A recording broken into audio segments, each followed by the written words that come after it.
He wasn't hiding in fear. He wasn't living in the shadows. He was a respected foreign businessman living under the Mediterranean sun. Luxury villas, fast cars, powerful friends. But buried beneath that perfect life was a truth so violent, so disturbing, that even seasoned detectives struggled to speak about it. This isn't a story about a monster you'd expect. This is a story about a monster hiding in plain sight.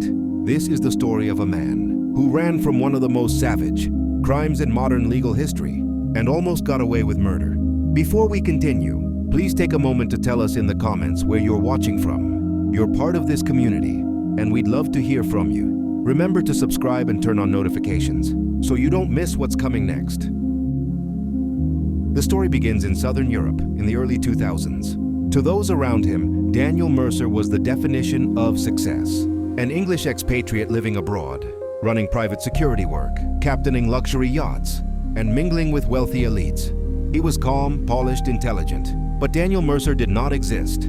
That name was a mask, one he wore carefully, convincingly, and for years without raising suspicion. His real name was Ethan Rowe Jr., and back in the United Kingdom, his name was linked to one of the most brutal torture killings the country had ever seen. Ethan Rowe Jr. grew up surrounded by money, influence, and access. His father was deeply involved in private intelligence and surveillance operations, often contracting work to media organizations and private firms. From a young age, Ethan was trained not just to observe, but to infiltrate. By his late teens, he left formal education to join the family business. What he learned there would later make him invaluable to criminals. Surveillance technique, undercover identity construction, tracking movements without detection, gathering intelligence without leaving a trail. Ethan was good at it, scarily good. So good, in fact, that he was soon embedded into criminal organizations under the guise of journalism and documentary research. He infiltrated extremist groups, organized gangs, underground networks. On paper, his future looked promising, perhaps even heroic. But that future would collapse the moment he crossed paths with the wrong man. That man's was Victor Hale. Victor was feared across northern England. A violent enforcer turned crime boss with a reputation for cruelty and control. Once Victor trusted you, you were protected. But if he believed you betrayed him, there was no mercy. Ethan didn't just meet Victor. He impressed him. Ethan's surveillance skills quickly became a weapon, used not to expose crime, but to enable it. And once Ethan crossed that line, there was no turning back. Another key figure in this story was Marcus Bell. Marcus was a mid-40s, drug distributor operating out of a remote countryside farm. On the surface, he was quiet, almost unremarkable. But behind closed doors, Marcus ran a profitable operation growing illegal substances in bulk. The farm wasn't just his. His son, Lucas, and daughter, Emily, both adults, helped maintain the property.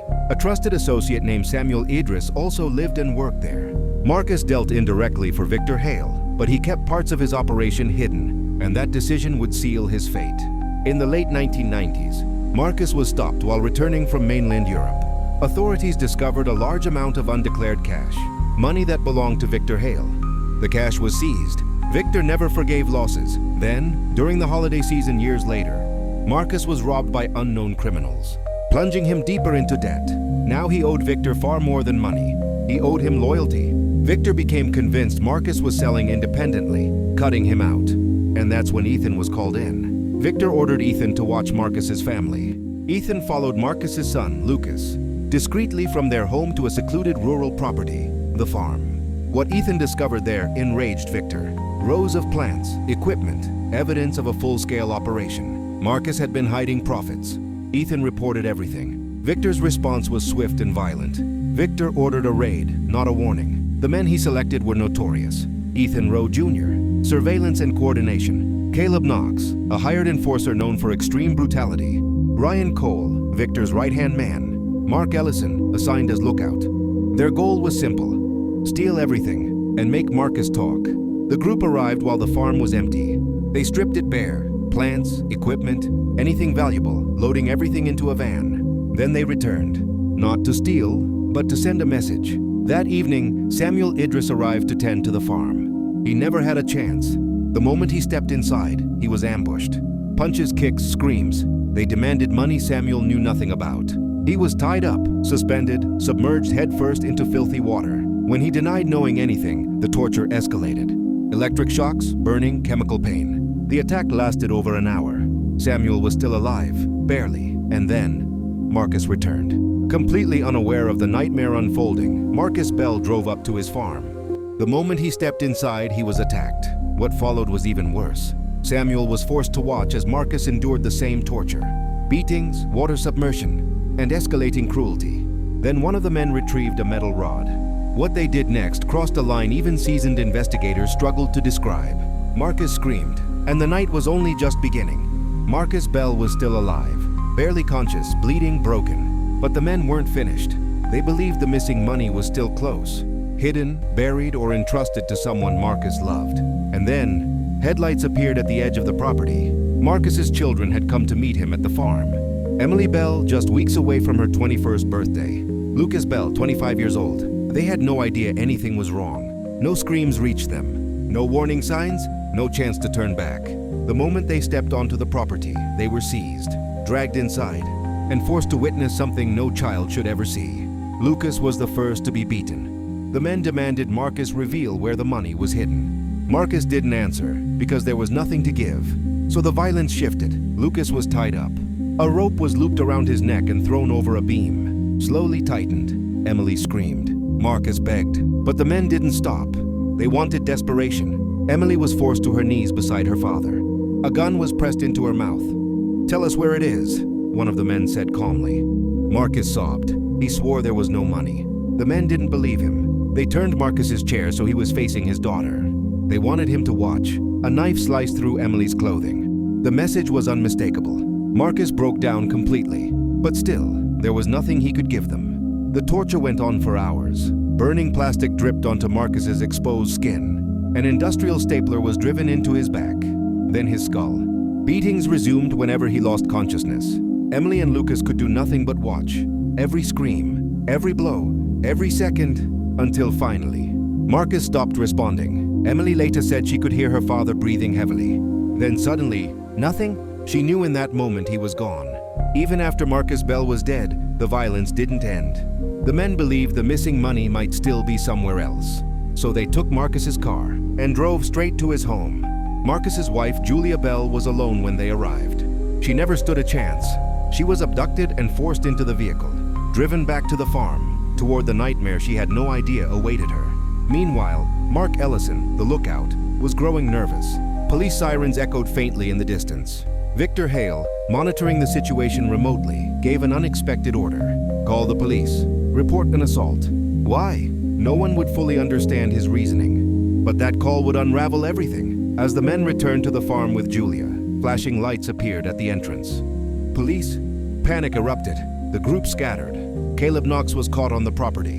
Ryan Cole and Ethan Rowe Jr. escaped into the darkness. Officers rushed inside.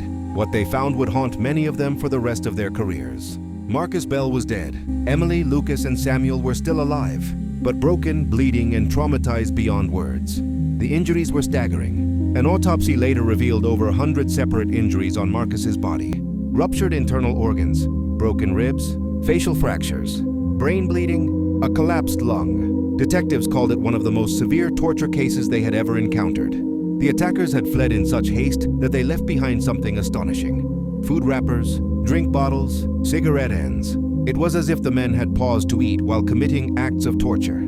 Then police found something even stranger, a plastic bag filled with human waste. What initially seemed absurd would become one of the most crucial pieces of evidence in the case. Forensic testing revealed DNA inside the bag. It matched Ethan Rowe Jr. Further tests linked him to bottles, cigarettes, and a glove found near the gate. Phone records connected Ethan to Victor Hale. The net was tightening, but one man had already disappeared. When police moved to arrest Ethan Rowe Jr., he was gone. CCTV later captured him at an airport, boarding a flight out of the country. Helped by his own parents, they would later be convicted for assisting his escape. Ethan vanished, and the hunt began. The investigation moved quickly, too quickly for some, because while detectives were piecing together the evidence, Ethan Rowe Jr. was already thousands of miles away, slipping into a new life. Within weeks of the raid, police arrested Victor Hale, the man believed to have ordered everything. Ryan Cole, his brutal enforcer. Caleb Knox, caught at the farm. But one name was missing. Ethan Rowe Jr., the man whose DNA was everywhere. was nowhere to be found. The fourth man, Mark Ellison, was also arrested. Facing decades behind bars, Mark made a decision that would change the case forever. He talked. He explained the hierarchy. Who gave the orders? Who planned the raid? Who participated in the torture? In exchange for his testimony, prosecutors offered a reduced sentence. Mark Ellison became the prosecution's star witness, and with his cooperation, the case against Victor Hale solidified. Between 2004 and 2007, the trials concluded. Despite pleading not guilty, the evidence was overwhelming. DNA, phone records, eyewitness testimony. The verdicts were unanimous. Victor Hale, life imprisonment, minimum 24 years. Caleb Knox, life imprisonment, minimum 24 years. Ryan Cole, life imprisonment, minimum 22 years. Mark Ellison received a significantly reduced sentence and was placed into permanent witness protection. Justice, at least partially, had been served. But one man remained free. Ethan Rowe Jr. resurfaced in Southern Europe under a new identity. Adrian Cole crafted a wicked opening hook for the script. To neighbors, he was charming. To business partners, professional. To clients, trustworthy. He rented a luxury villa overlooking the sea, drove high-end cars, worked as a private yacht captain and security consultant. He wasn't hiding in fear. He was thriving. For years, Ethan believed the worst was behind him. He networked with wealthy clients, boasted of high-profile connections, lived openly under his false name. No one suspected the truth. No one imagined the man pouring champagne on a sunlit deck was a fugitive, tied to a torture murder. But while Ethan was enjoying freedom, investigators never forgot him. They waited. From 2003 to 2019, Ethan Rowe Jr. remained undetected. His movements during those years were difficult to trace, hidden behind shell companies, fake documents, and international borders. But in 2019, something changed. His real name appeared on Europe's most wanted list, and the illusion finally cracked. Just weeks after the listing, Ethan was identified by authorities abroad. He was arrested quietly. No dramatic chase, no resistance. Ethan insisted he was Adrian Cole. But fingerprints don't lie. Extradition proceedings began. And after years of running, Ethan Rowe Jr. was finally coming home. In 2021, nearly 2 decades after the murder of Marcus Bell, Ethan stood trial. He was calm, polished, confident. He denied everything, claimed he wasn't even present at the farm. Under questioning from his own defense team, he appeared composed. But during cross-examination, the cracks began to show. His story shifted. Details didn't align. Timelines collapsed. The man who once controlled every situation began to unravel. Then came the twist no one expected. A family associate stepped forward, claiming Ethan was with him the night of the murder, at a bar miles away. The jury couldn't reach a unanimous verdict. A mistrial was declared. For a moment, it seemed Ethan might escape justice again. Months later, a retrial began. This time, prosecutors came prepared. Every inconsistency was exposed, every lie dismantled, every piece of forensic evidence laid bare. The jury wasn't fooled. They saw Ethan for what he was, an active participant, a willing accomplice. After 18 years, the verdict was finally delivered. Ethan Rowe Jr. was convicted of murder. He was sentenced to life imprisonment, with a minimum term of 24 years. The courtroom was silent. For the Bell family, it was the end of a nightmare and the beginning of another. After the trial, a disturbing detail emerged. Ethan and even Caleb Knox had previously worked as undercover researchers for major media projects. They had been paid tens of thousands of pounds to investigate criminal networks they were actively part of. The line between observer and participant had completely vanished. Marcus Bell is gone. But the pain didn't end with the sentence. Emily, Lucas, Julia, Samuel, they live with scars, both visible and invisible. Flashbacks, nightmares, a day that never truly ends. The verdict brought relief. But it did not bring peace, because for the Bell family, justice arrived 18 years too late, and even then, it came without answers to the one question that would haunt them forever. Why? Marcus Bell's death didn't just end a life, it shattered a family. Emily Bell would later describe the trauma as a loop she could never escape. Her father's final moments replaying in her mind, uninvited and relentless. Lucas Bell, once confident and strong, withdrew from the world. The rope around his neck, the helplessness, the fear, those memories never faded. Julia Bell, abducted and forced back into the horror, carried a guilt she never deserved, wondering if she could have done something, anything, to change the outcome. And Samuel Idris, the first to be attacked, survived, but with injuries that would change his life permanently. They were alive, but they were not whole. Even seasoned detectives struggled to cope with the case. Some admitted privately that it haunted their sleep. The brutality wasn't impulsive. It was deliberate, methodical, prolonged. This wasn't rage, it was control. Experts later examined the men involved. What stood out wasn't just violence, but detachment. The attackers ate food during the torture, joked, took breaks. This wasn't desperation, it was entitlement. Victor Hale believed he owned people. Ethan Rowe Jr. believed he was untouchable. And together, they created a perfect storm. Ethan's role disturbed investigators the most. He wasn't a hardened criminal from the streets. He was educated, privileged, trained. He knew how to observe suffering, and he chose not to stop it. In court, prosecutors argued that Ethan's greatest crime wasn't just participation. It was facilitation. He identified the farm, tracked the family, provided intelligence. Without him, the crime may never have happened. Public outrage intensified when it was revealed that Ethan's parents helped him escape. They had known the seriousness of the accusations, and still, they chose blood over morality. They were sentenced to prisons, but many felt the punishment barely scratched the surface. Another revelation shook the public. Ethan and Caleb had worked as media researchers, paid to enter criminal worlds and report back. But oversight was weak. Boundaries were blurred, and somewhere along the way, observation became participation. The industry quietly distanced itself. Questions were asked. Few were answered. When Ethan was finally sentenced, the judge didn't mince words. He called the crime a sustained campaign of cruelty that defies human understanding. Life imprisonment was mandatory, but no sentence could restore what was taken. Years later, Emily spoke publicly. She said survival felt like punishment, that the world moved on while she remained frozen in that barn, watching her father die. Lucas rarely spoke. Julia avoided interviews entirely. They didn't seek fame. They sought silence. Perhaps the most terrifying truth of all, Ethan Rowe Jr. didn't look like a monster. He smiled easily, spoke calmly, lived openly.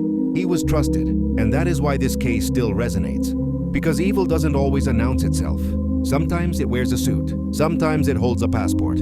Sometimes it sails a yacht under the sun. The case led to changes in how informants and undercover researchers were vetted. Surveillance protocols tightened. Oversight increased. But reforms came too late for Marcus Bell. If Ethan had been caught sooner, if the call had come earlier, if someone had intervened, would Marcus still be alive? No one can answer that. 18 years. That's how long Ethan Rowe Jr. lived as a free man after helping orchestrate one of the most brutal crimes in modern history. 18 years of sunlight, laughter, luxury, and freedom, while his victims lived with nightmares. For Marcus Bell, everything ended in a matter of hours. He didn't die in a moment of rage or chaos. He died slowly, used as leverage, as punishment, as a message. His last moments weren't spent fighting strangers. They were spent trying to protect his children. That truth alone makes this case unbearable. Ethan believed borders could protect him, that a new name could erase the past, that wealth and confidence could outrun justice. And for a long time, he was right. He blended into society so well that no one questioned him. That's what made him dangerous. Not his strength, not his brutality, but his normality. When the handcuffs finally closed around Ethan's wrists, there was no dramatic reaction, no breakdown, no apology, just quiet disbelief that the game was finally over.